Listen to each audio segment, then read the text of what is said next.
Hello dear friends, welcome back to Ek Mulakat. This is the English version of the famous popular Hindi show from Godlywood studio Ek Mulakat. And in this series, we try to learn the basics, the secrets of life from successful people, how they experienced life. So today we have one of the prominent communication experts in India. We have now K. Srinivashan. He's a banker turned communication expert, and let us talk to him today. Sir, welcome to Godlywood Studio. Thank you. And welcome to the Brahmakumaris headquarters also. You have been here before, you have been telling me.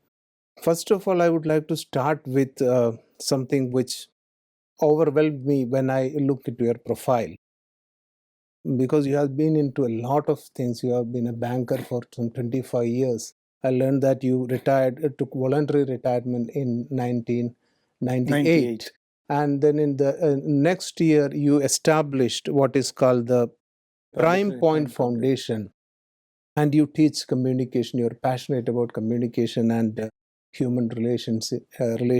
And I would like to start with, how such diverse interest and how you manage to do all this. It is only the passion. You have an interest, it's a focused interest on communication. Yeah. I'm not into the different field. It is all communication related. Okay. Whether it is even as a banker, I was more a communication person than a banker. I was heading the corporate communication department of a public sector bank at Delhi. So that prompted me to quit the bank and to start my own public relation agency. Then immediately I thought, why should not? I was one of the founders of Public Sector PR Forum at Chennai. Yes. Based on the Delhi model. Then based on that, as an extension, I started the Prime Point Foundation along with Mr. Narendra, the former, at that time he was the advisor, information advisor to the Prime Minister of India. Okay. So he is my guru also. He is now in Delhi. And this is how the passion, because all my activities are relating to, in one way or other, a branch of communication. Even a Prime Point Foundation runs one e-magazine known as Presence, which was started in March 2006 on the suggestion of Dr. APJ Abdul Kalam. I was very close with him. He was suggesting why not to start one e-magazine. 2006 was a very nascent in the internet era. Yes. I started a digital e-magazine, digital only, not even a printing. And he said, Power Positive Journalism. It is a voluntary based.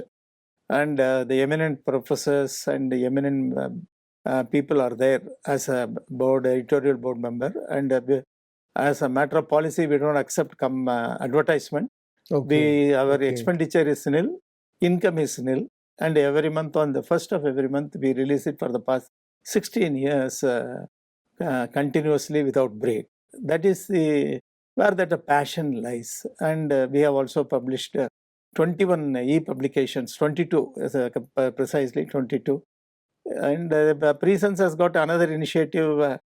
See, we talk about the communication in the corporate level, but we never talk about the communication at the parliament level or at the political level. So we started again on the suggestion of Dr. Kalam, we started identifying the best performing parliamentarians based on their performance inside the house. We have a data. Performance based on their communication or no, but based on their performance. That is relating to the communication, because how many debates they participate. Debate is a part of communication. Questions raising is a part of communication. Public private members' bills is a part of communication. These are all a communication only in a different form. The same communication. It doesn't mean only issuing a press note or anything, because you are raising a question is another communication. Your private member bill is another way of communication, but it is a different form. So again, it was suggested by Dr. APJ Abdul Kalam. Why not we talk bad about the politicians, but at the same time we never talk about the good performance of good politicians. Right. So the first award function in 2010 was inaugurated by Dr. Kalam himself. Okay. And now so far 12 editions are over. And first jointly with IIT we did it. And then we did it at Rajyoga, Tamil Nadu, Chennai. Then from last 21 and 22, we are doing it at Delhi.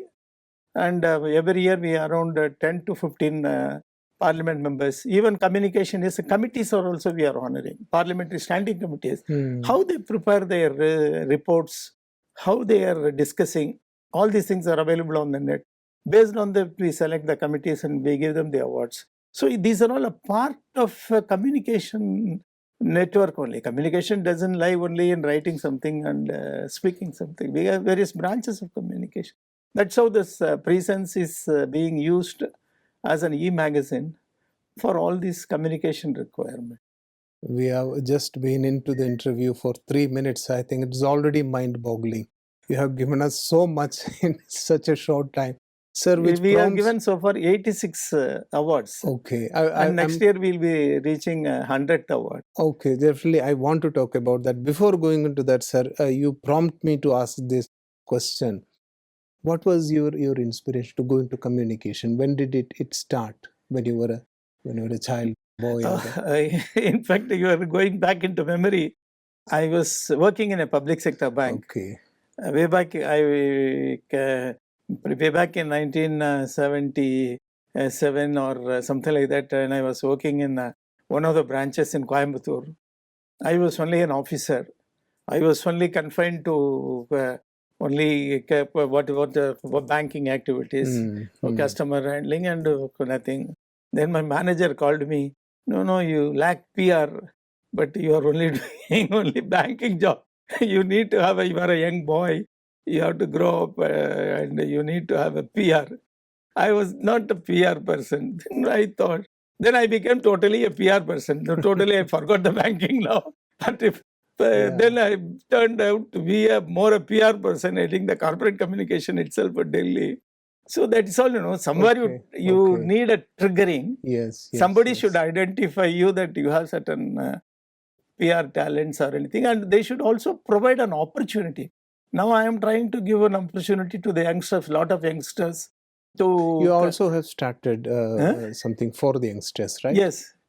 Now I am giving a lot of opportunities to the youngsters, identify their talents, try to make use of them in all my initiative, either in the e-magazine, Sansad Ratna, or educational loan task force, and so many other activities are there. Somewhere I try to, depending on their talents, I try to make use of them. Because youngsters, we need to identify their talents and trigger. Because I have experienced. Because somebody identified my talent as a PR person. Now as a PR person, I am known. Sir, you amaze me with the flow of information and the content which you have given me in me and the audience within a few minutes. So communication is a thing which we are, as ordinary people, we don't know much about. We know we need to communicate and we do it as per our capacity.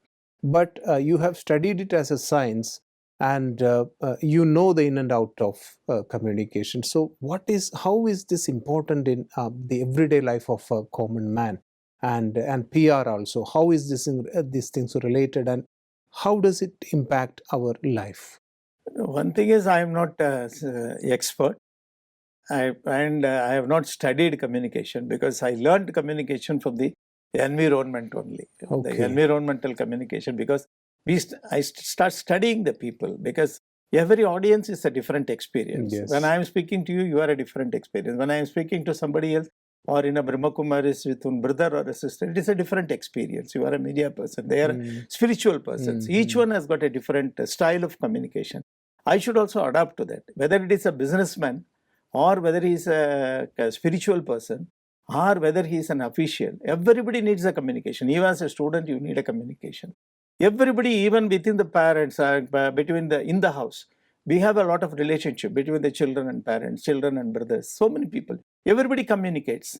That PR, where it lies is the PR, the word PR, probably sometimes it is misunderstood only for business. Even in the politics, PR is being used as a political strategist. Now, there is even individual candidates, because as a person who has been giving the awards for the political leaders, I know inside is that every political party, every political candidate uses a PR, that they don't call it as a PR.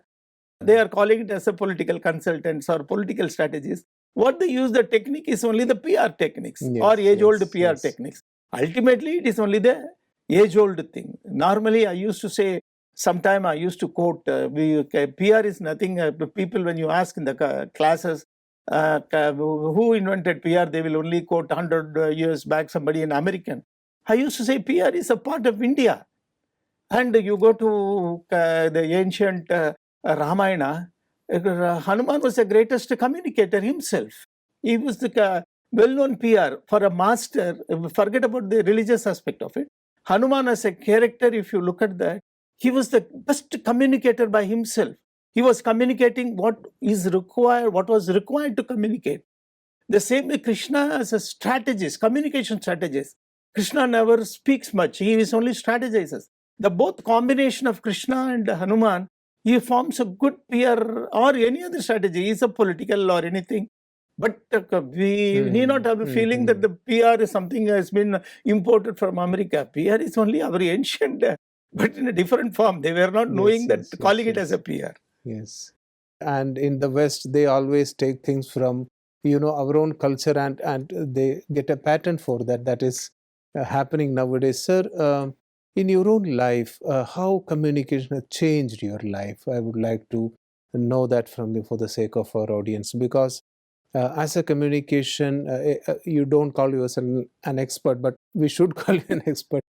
How has life changed for you as a communication expert? How have it made your life more easier or perhaps to face challenges? No, I'm basically a communication person.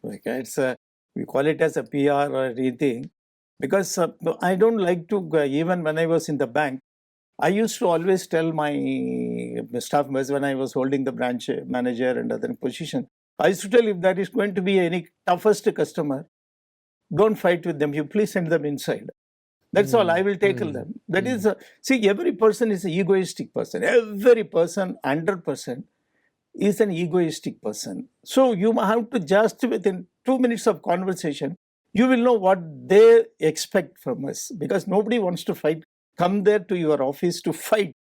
Everybody wants to have their own ego to be satisfied. You just touch their point, they surrender, because that is where the communication. Sometimes what happens when the other side in a business or any place, the conflict comes because of the ego. Because who is big? Whether I am big or okay, he is big. You accept him. He is big in his own way. I am big in my own way. When I am surrendering, whether it is before the God or before anybody, because I achieve certain things.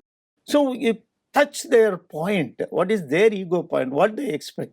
Maybe on so many issues, wherein the minor issues become a major conflict in corporates, even in HR. If you look at that, even I have done an image audit. I have developed the concept of image audit, the perception auditor. Suppose if in an office or in a colleges I used to do, if there are 1,000 people are working, you do a perception. They are having a hidden perception.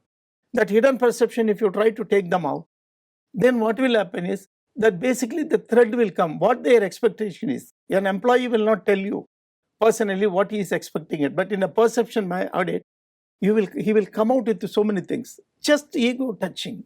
Sir, from what you say, this is a deeper dimension, I think, because now you are touching about the fact that the communication start somewhere in the mind. Your mindset, you touched upon ego.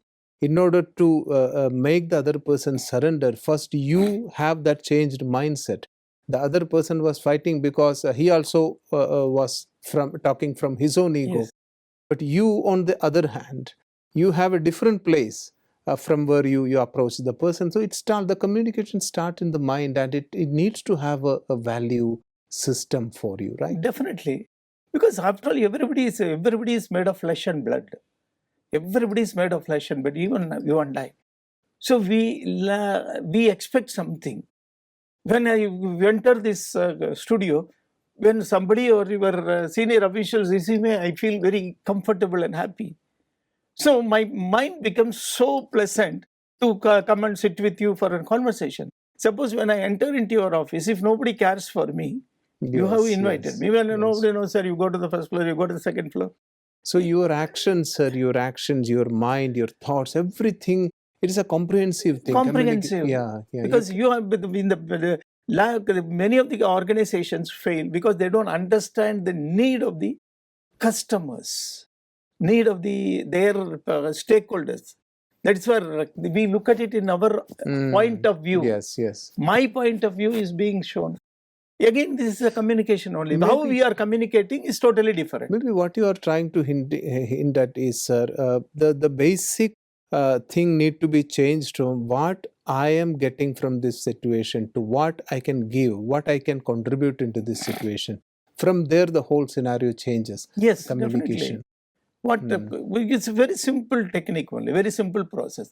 Where this type of the spiritual organization, meditations, yoga, these are all the things that mold a person's mind. That's I have personally seen and experienced, because that gives you a calmness, because it doesn't allow you to go beyond. Because I have been teaching also as a guest faculty, many of the business communication students. So these are all the small points I used to think. One example is, one day one of the college students came to me for a project. And she told me in a casual conversation, in the conversation, she said that whenever she was leaving the scooter in her flat, that the security guard was, with a grim face and other thing, he was not cooperating, other thing. Very small girl, and I had to struggle. Then I told her, nothing, don't do anything. Do you know his name? I don't know. You just ascertain his name. You call his name, XXX, Tata. He is Tata means in Tamil, is a grandfather. Very old man. You call him, how are you, Tata? Are you happy? Just ask him, you leave the vehicle and go. Don't look at him. Next day morning, when you come down to go to the college, you look at his face. Next day morning, when she came down, that man was ready with removing all the scooter. Then she called me and said, sir, one small magic word, Tata, made him so much, because this is what he expects. Because you call him as a security, please come. Watchman, you come. When Rajaji was the chief minister of combined Tamil Nadu state, he issued on direction, nobody should call the attendants as peons. You should call them by name. Way back in 1950s or 30s, he asked them, you call all attendants by name only. Don't call them peon. Peon, please don't attendants, because he may feel inferior. Because a person's name is more important. So that is what I said, that Tata, when you call him, that he finds a relationship between that girl and himself, that he feels obliged to help her when she leaves for the college or when she returns. That when she returns from the college, he helps her to park the vehicle. Nothing. You have not even paid 1 rupee to him. Sir, what you are saying, this is, we should sit and think about this, because it's a sad fact, maybe, I don't know, you know better. In our schools, this very simple thing which you said, giving acknowledgement to a person standing in front, he's a soul with divine qualities, thinking that he is a security or he's a peon, and, that is not what he would like to feel. So this basic thing, if we don't know, are we teaching this in school, sir? Because I think as you are talking, I think this is most important, that students and kids should learn this technique from childhood itself. So maybe our country will become a better place in the future. So what is your take on No, sir, this is exactly what is needed. Because many times today, with the advent of technological growth, we lost a relationship. Because even when you go to the bank, my own bank where I was working, I'm not able to see the face. Hardly I go, because I go only with the mobile. Then I go there, everybody is looking only down, even face to face. When we were on some 20 years or 25 years back, when you came there as a customer, I was looking at your face. Now today, there is nobody looking at your face. Because what has happened, the technology also, some of the bad side of the technology, you can't avoid the technological growth. I feel that the technology has to grow. 5G has to come, 6G has to come, 7G or XG also will come. But according to the growth of technology, we should not fail. We should also change our things, where the human relations have to go. See, I tell you one example. We are having an educational loan task force, one of the initiatives to help the students to know about the educational loan. Okay. And it was also started on the suggestion of Dr. Abdul Kalam. And so many references. Suppose if there is a chronic problems, we refer the matter to the concerned chairman of those concerned banks. We don't interfere with the banking policy, but the banks sort out the problem. These boys, they get a loan or anything, they get a reply from the banks. Hardly, very sadly, you will understand, hardly 2% out of 100 people will acknowledge, sir, I have received a response from the bank, thanks.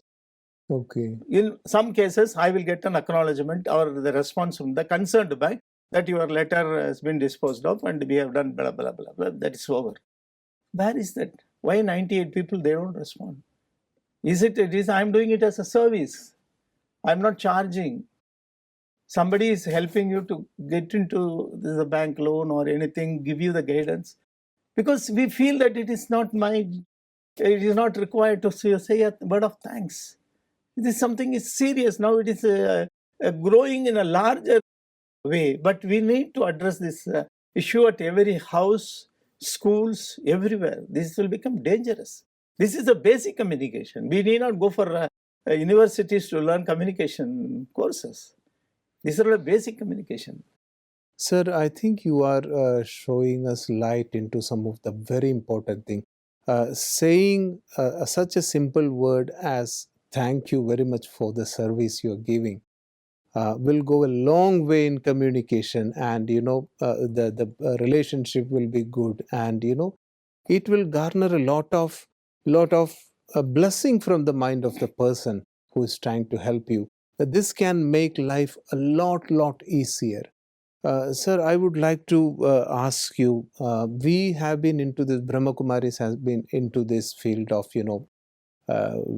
teaching moral values and things to people. And what you say is, I think a lot of, we can correlate on a lot of areas. So, how did you have been here in the past also? So how do you look at this whole meditation and value education thing, and how can we come into a collaboration so that we can do better things for the country? So it's an excellent experience. This is the fifth time I'm coming here from 2008 onwards. I'm coming.